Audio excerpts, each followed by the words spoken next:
Hello friends, అందరికీ నమస్తే అండి. స్వాధ్యాయంలో భాగంగా కరుణా బుక్ గురించి తెలుసుకుంటున్నాం కదా. ముందుగా బ్రహ్మర్షి పితామహ పత్రిజీ గారికి, స్వర్ణమాలమ్మ గారికి నా ఆత్మ ప్రణామాలు. కరుణా బుక్ రచయిత అయిన ఓషో గారికి నా ఆత్మ ప్రణామాలు. అలాగే నాకు ఈ అవకాశాన్ని ఇచ్చిన నాయుడు గారి ధ్యాన కుటుంబానికి నా ఆత్మ ప్రణామాలు అండి. మనం ఈరోజు నేరము శిక్ష అనే చాప్టరు కంటిన్యూయేషన్ చదువుకోబోతున్నాము. ఒకసారి నేను పిచ్చి వాళ్లకు చికిత్స చేసే ఒక కేంద్రానికి వెళ్ళాను. అది నది ఒడ్డున ఉండే దేవాలయం. అక్కడికి నేను చాలామంది పిచ్చి వాళ్ళను తీసుకువచ్చేవారు. ఆ దేవాలయ పూజారి బహుశా వాడు అనేక జన్మల నుంచి ఒక కసాయివాడై ఉంటాడు. అక్కడికి వచ్చిన ప్రతి పిచ్చివాడిని తాళ్లతో కట్టి రక్తం కారేలా కొట్టాడు. వాళ్ళకు తిండి పెట్టకుండా విరోచనాల మందులు ఇచ్చి కూడా వాళ్ళను ఎంతో బాధ పెట్టేవాడు. అలా చెయ్యడం వల్ల శరీరంలోని విష పదార్థాలన్నీ బయటికి వెళ్ళిపోతాయని, అప్పుడు వారికి పిచ్చి తగ్గిపోతుందని పూజారి చెప్పాడు. అసలే బలహీనంగా నిస్సత్తువగా ఉన్న వ్యక్తిని కొట్టడం వల్ల వాడు పడిపోయేవాడు. ఒక్కోసారి వాడు దారిలోకి వచ్చేవాడు. ఇలా శిక్షించే బదులు వాడికి కొద్దిగా మానసిక విశ్రాంతి కలిగించి ఉంటే చాలా మెరుగ్గా ఉండేది. నిజానికి సమాజంలో సంపద, సౌకర్యాలు, విలాసాలు పెరిగే కొద్దీ చాలా తక్కువ మందికి పిచ్చి పడుతూ ఉంటుంది. అప్పుడు వారికి కాస్త మానసిక విశ్రాంతి అవసరం. ఆకలితో కడుపు కాలేవాడికి మానసిక విశ్రాంతి అందని ద్రాక్ష పండే. వాడు సవ్యంగా బతకాలంటే వాడికి శక్తి చాలా అవసరం. సంపన్నులకు పిచ్చి పడితే ఒక రకంగానూ, పేదవాడికి పిచ్చి పడితే మరో రకంగానూ ఉంటుంది. ఆకలితో మార్చినప్పుడు, విరోచనాలకు మందు ఇచ్చినప్పుడు బలహీనత కారణంగా మనస్సు సరిగ్గా పనిచేసే అవకాశం ఉంటుంది. అప్పుడు వాడు తన మనస్సును పక్కన పెట్టి తన శరీరాన్ని కాపాడుకోవడం మీద ఎక్కువ దృష్టి పెడతాడు. అందువల్ల వాడికి తాత్కాలికంగా పిచ్చి తగ్గినట్లు కనిపిస్తుంది. ఎందుకంటే పిచ్చి అనేది మనస్సుకు సంబంధించినది కాబట్టి. చితక బాదడం వలన, విరోచనాలకు మందులు ఇవ్వడం వలన ఎవరో ఒకరికి పిచ్చి తగ్గే అవకాశం ఉండవచ్చు. అతడికి పిచ్చి తగ్గడం వల్ల పిచ్చి వాళ్ళందరికీ అదే పద్ధతి ఉపయోగించడం జరుగుతూ ఉంటుంది. అలా ఆ దేవాలయం చాలా పేరు ప్రఖ్యాతలు సంపాదించుకుంది. దానితో అక్కడికి వెళ్ళి ఆ దేవాలయ పూజారితో ఒకసారి చితకబాదించుకుంటే పిచ్చి తగ్గిపోతుందనే అభిప్రాయం బాగా వ్యాపించింది. నేను చాలాసార్లు అక్కడికి వెళ్ళి చూడగా ఆ పద్ధతిలో కేవలం ఒకే ఒక వ్యక్తికి పిచ్చి తగ్గినట్లు అనిపించింది. చాలామంది పిచ్చి ముదిరి ఇళ్లకు వెళ్ళారు. అంతేకాక ఆ పద్ధతిలో చాలామంది తమ ప్రాణాలను కూడా కోల్పోయారు.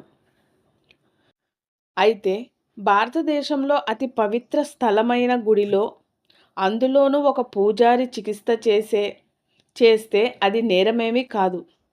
పైగా అటువంటి పవిత్ర స్థలంలో మరణించినందుకు ఎంతో పుణ్యం దక్కినట్లు, అతడు చాలా అదృష్టవంతుడైనట్లు పరిగణిస్తారు. పునర్జన్మ ఉంటే అతడు ఒక ఉన్నత వంశంలో పుడతాడేమో అని నమ్మకం కూడా ఉంటుంది. అందువల్ల గుడిలో పూజారి చికిత్స చేయడం అనేది ఏమాత్రం నేరం కాదు.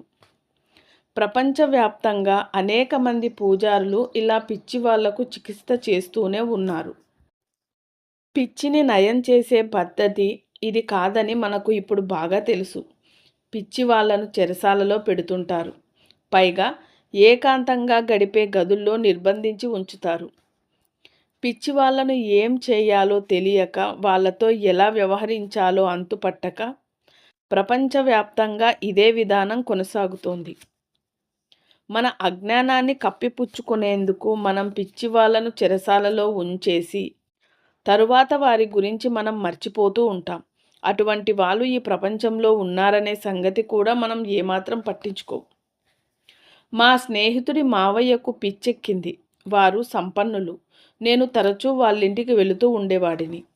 అయితే వాడి మామయ్య ఒక పిచ్చివాడనే సంగతి నాకు చాలా కాలం తర్వాత తెలిసింది. ఆయనను కింది అంతస్తులో ఒక చిన్న గదిలో సంకెళ్లతో కట్టేసి ఉంచామని వాళ్ళు చెప్పారు. ఎందుకలా చేశారు అని నేను వాళ్ళను అడిగాను. ఆయనకు పిచ్చి పట్టింది. అందుకే అలా చేశాం. ఆయన పైనే ఉంటే వచ్చిపోయే వాళ్లకు సానుభూతి వ్యక్తం చేస్తూ ఉంటారు. ఆయన పరిస్థితి చూసి ఆయన పిల్లలు, భార్య బాధపడుతుంటారు. అది చాలా బాధాకరంగా ఉంటుంది. ఆయనను పిచ్చాసుపత్రికి పంపించినా, చెరసాలలో పెట్టినా మా ఇంటి ప్రతిష్ట దెబ్బతింటుంది. అందువల్ల మేము ఆయనను కింది అంతస్తులోనే ఉంచేశాం. ఆయనను నౌకర్లతో భోజనం పంపిస్తూ ఉంటాం. ఆయనను చూడటానికి ఎవరూ వెళ్ళరు. అలాగే ఆయనను ఎవరూ కలుసుకోరు అని మా స్నేహితుడు చెప్పాడు. వెంటనే నేను ఆయనను చూడాలి అన్నాను నా స్నేహితుడితో. సరే కానీ నేను నీతో రాను. ఆయన చాలా ప్రమాదకరమైన పిచ్చివాడు అని నా స్నేహితుడు హెచ్చరించాడు. ఏం చేస్తాడు? మహా అయితే చంపుతాడు. అంతేగా? నువ్వు నా వెనకాల ఉండు. ఆయన నన్ను చంపితే వెంటనే నువ్వు పారిపోవచ్చు. కానీ నాకు ఆయనను చూడాలని ఉంది అని నేను అతనితో చెప్పాను. సరే నీ ఇష్టం అంటూ నౌకరు చేత తాళం చెవి తెప్పించాడు. ఈ 30 ఏళ్ల కాలంలో ఆ నౌకరు తప్ప ఆయనను చూసిన బయట వ్యక్తిని నేనే. ఆయన ఒకప్పుడు పిచ్చివాడే కావచ్చు, కానీ ఇప్పుడు ఆయన పిచ్చివాడు కాదు. అయితే ఆయన మాట వినేందుకు ఎవరూ సిద్ధంగా లేరు. తనకు పిచ్చి తగ్గిపోయిందని ప్రపంచంలో ప్రతి పిచ్చివాడు అంటూనే ఉంటాడు. నేను పిచ్చివాడిని కాను, ఈ విషయం మా వాళ్లకు చెప్పు అని ఆ నౌకరుతో ఆయన చాలాసార్లు చెప్పాడు.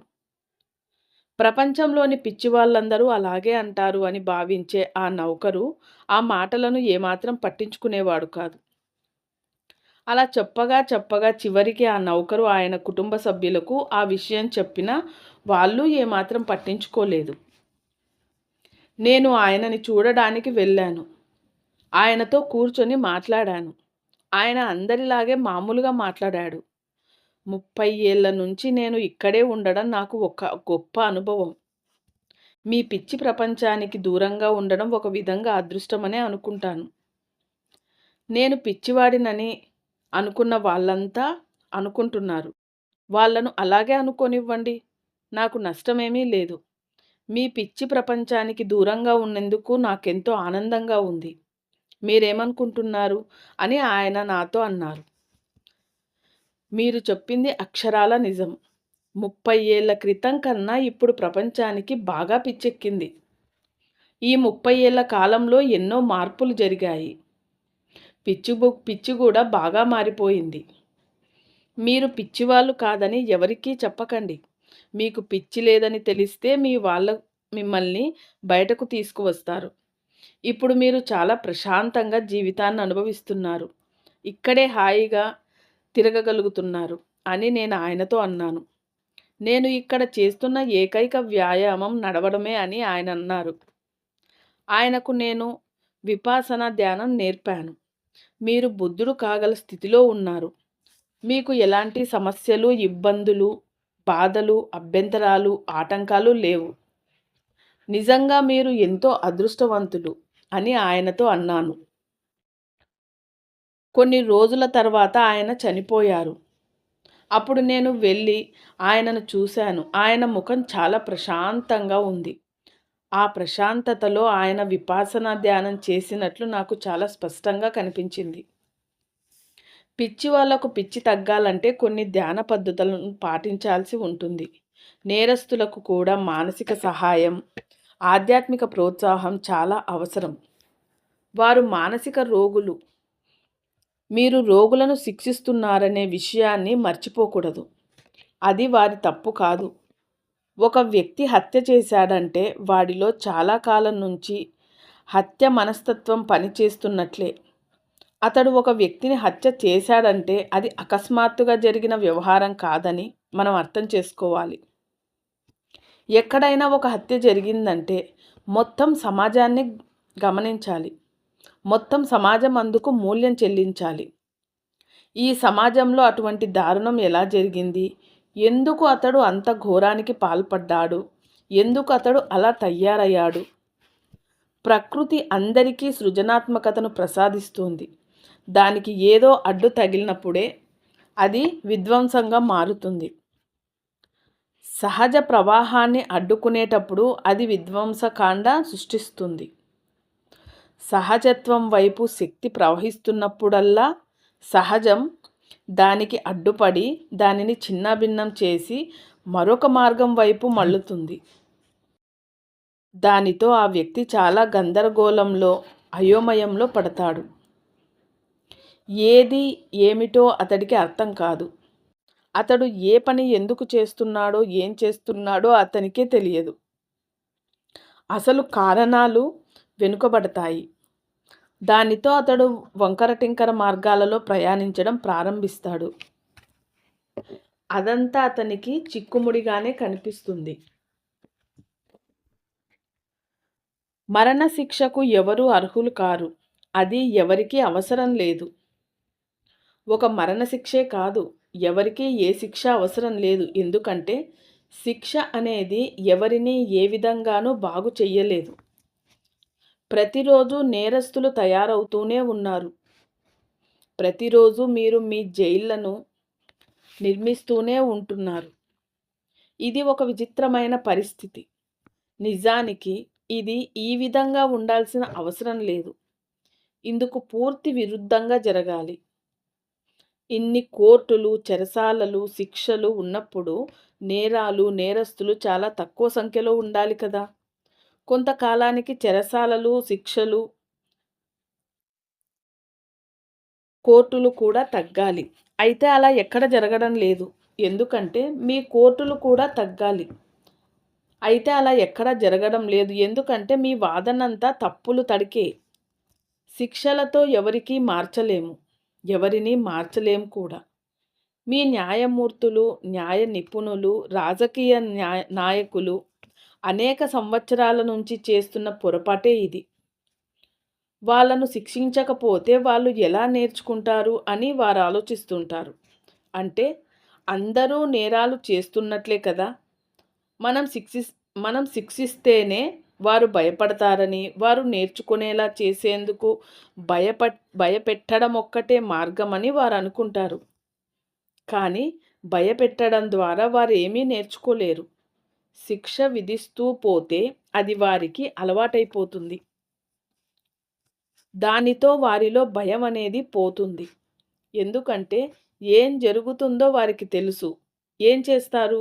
మహా అయితే కొడతారు, అంతేగా. కొట్టించుకోవడానికి అందరిలాగే నేను కూడా సిద్ధంగా ఉన్నా. 100 మంది నేరం చేస్తే అందులో ఒకరినో ఇద్దరినో మీరు పట్టుకుంటారు, అంతేగా అని నేరస్తులు అనుకుంటారు. శిక్ష ద్వారా నేర్చుకునేది ఏమీ ఉండదు. నేరస్తుడు ఏం నేర్చుకోవాలని మీరు ఆశిస్తున్నారో దానిని ఆ నేరస్తుడు శిక్ష ద్వారా నేర్చుకోవడం అనేది ఎప్పుడూ జరగదు. అతడు మరేదో నేర్చుకుంటాడు. చర్మాన్ని మరింత మందంగా చేసుకోవడం ఎలా అనేది నేర్చుకుంటాడు. ఒక వ్యక్తి కారాగారానికి వెళ్ళాడంటే అది అతడికి తన ఇల్లులా కనిపిస్తుంది. తనలాంటి మనస్తత్వం ఉన్న వ్యక్తులు అక్కడ అతడికి తారసపడతారు. అతడు అడగకుండానే అతడి సొంత సమాజం అతడికి కళ్ళ ముందు కనిపిస్తుంది. బయట అతడు ఎవరికీ చెందని వ్యక్తి, చెరసాలలో అతడు తన వాళ్ళ మధ్య గడపగలుగుతాడు. వారందరికీ ఒకే భాష, పైగా వారిలో నిపుణులు కూడా ఉంటారు. అంతకుముందు అతడు పని నేర్చుకుంటున్న ఔత్సాహికుడు. అతడికి అది మొదటి దశ. చెరసాలలో అతడు మరింత పరిపక్వమవుతాడు. నిపుణులతో 10 ఏళ్ళు గడిపితే అతడు కూడా నిపుణుడవుతాడు. వారి చాతుర్యాలు, పద్ధతులు, వ్యవహారాలు వంట పట్టించుకుంటాడు. వారికి చెరసాలలు కూడా విశ్వవిద్యాలయాల్లాంటివే. ఇక్కడ ప్రభుత్వ ఖర్చులతో ఎన్ని నేరాలైనా నేర్చుకోవచ్చు. కొత్త నేరస్తులు అక్కడ అనేక కొత్త విషయాలు నేర్చుకోవచ్చు. ఓకే ఫ్రెండ్స్, కంటిన్యూయేషన్ రేపు చేసుకుందామండి. Thank you.